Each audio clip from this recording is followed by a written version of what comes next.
Welcome to VoiceHead.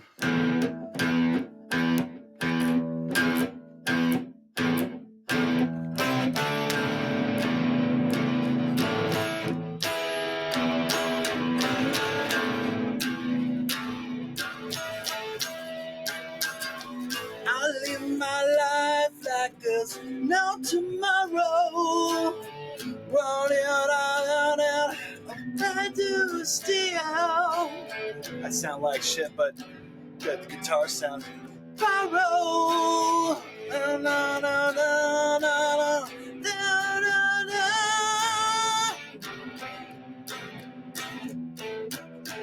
Running with the devil.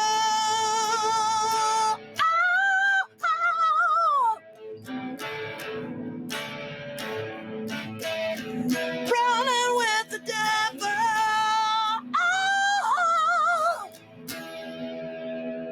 Today we are talking about Van Halen. Actually, this is a more general conversation. This is a conversation about matching lead voices. It's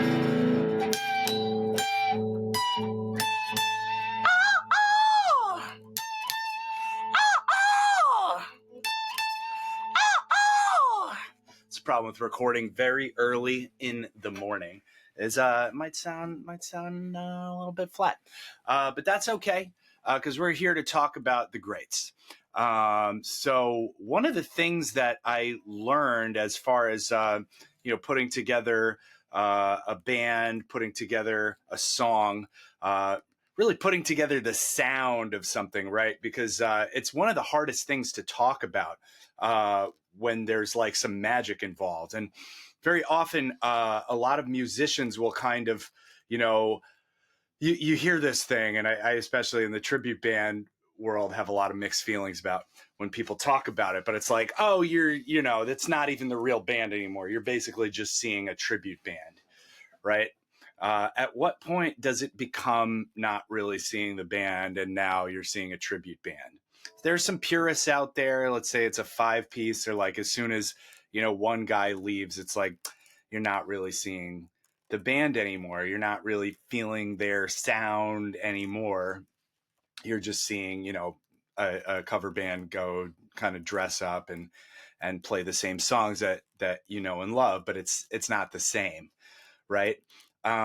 So what causes that? But one thing that I suggest you will notice is that generally people are talking about the lead voices, meaning it's either the lead guitar or it's the lead singer. I mean, that'd be the most obvious one, where it's like, it's just not the same band because they lost, the lead singer.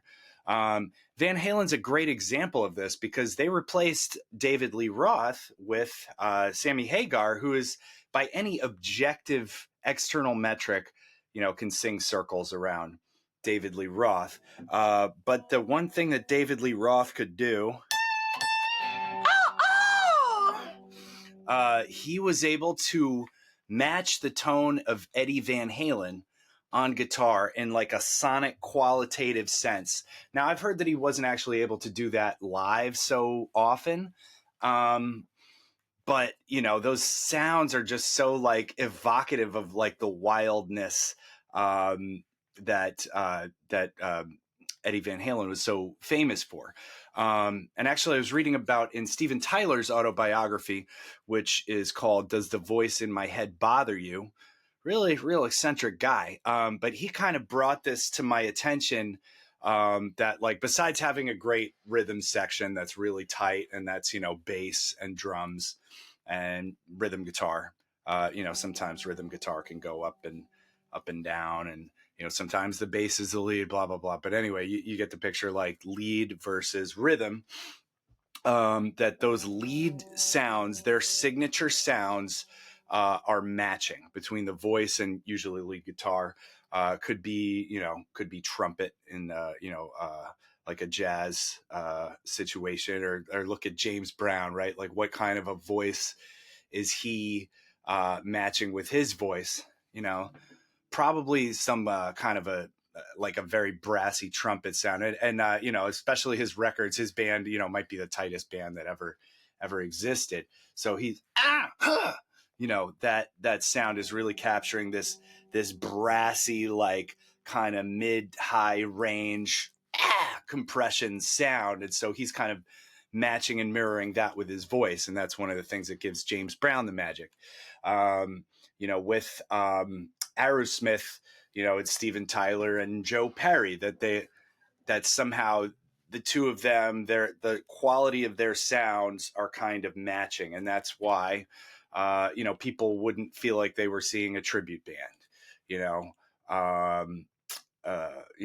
Leonard Skinner. I saw them last year, and everyone's like, "Oh, it's a tribute band." I mean, I had a blast, but certainly the lead singer, he doesn't quite sound like Ronnie Van Zant. You know, so as singers, it's really important that, especially if you're making original music and you really want to be widely commercially successful, you got to really get with the lead guitarist and really talk about how you can start matching tones. And not all the time, like everybody's, you know, these guys are all picking up different guitars.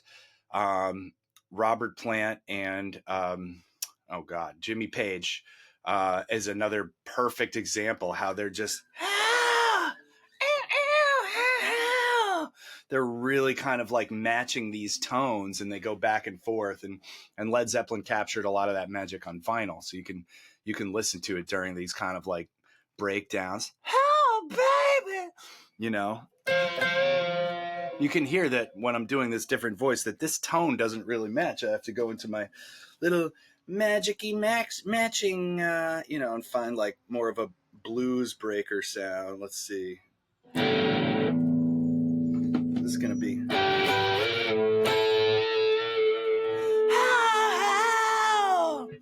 That's kind of a better match, right? With the more modern, equipment that Eddie Van Halen was using, that like really kind of pure sound. It all sounds very, very new. You know, it sounds super modern. You know, of course, AC/DC, you know, you're looking at Angus's guitar and Bon Scott and Brian Johnson's vocals. They all occupy not just the same frequency, you know, the same musical octave range. And actually, usually the vocals are on top of everything. But that there's a quality in their singing and the music and the guitar that is a match, right? Another great example is, you know, in, you know, kind of vintage, what's it? Black Sabbath, where you've got Ozzy. He's got this like really bright sound, and he has this ability where he can sound like, you know, messed up and like stoned off his gourd. But you know, he can really kind of wail, but it all comes out very stone sounding. It all is just very like, you know, it doesn't get in your ear. And, you know, they're kind of like the forerunners of stoner metal, which is, you know, like American metal tends to be thrash metal, right? Whenever somebody says like, oh, American metal, they mean thrash metal. I'm not super into it. But there's actually really good American metal that I found. It's kind of under the moniker of stoner metal. And that's the more kind of, you know, Black Sabbath-y type of sound. So yeah, Ozzy, his vocals are a match with those lead guitar tones, you know, Tony Iommi. And then when he went and he got Randy Rhodes, you know, there's a very poppy sensibility to it. It's not like this, it's not hard to listen to. It's very easy to listen to. And so same with Randy Rhodes and his guitar licks, like as iconic and skillful they are, they're like super accessible. You know, you could put them on a party next to like a Miley Cyrus song. And, you know, because those voicings match, and they match in the same kind of poppy world. And you can expand this beyond hard rock. I mean, listen to the sounds that Taylor Swift uses, you know, and her vocals have this very slow attack, right? You know, I don't really know her music that well, but whenever it comes on, like the tones of music that are being used and the voice are a match.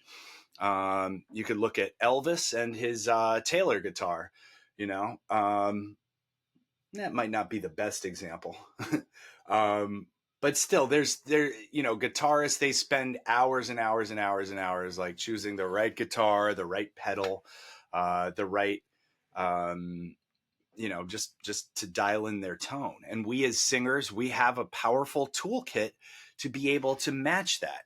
And you don't have to do this all the time, but usually in a concert with those like iconic parts where you're just like, yeah, I saw the Rolling Stones, man. And you know, there is this matching of voices between lead and vocals, and it's like the, you know, the words like carry kind of like the, you know, the meaning of the song, although rock and roll is so sarcastic, and we'll get into that later.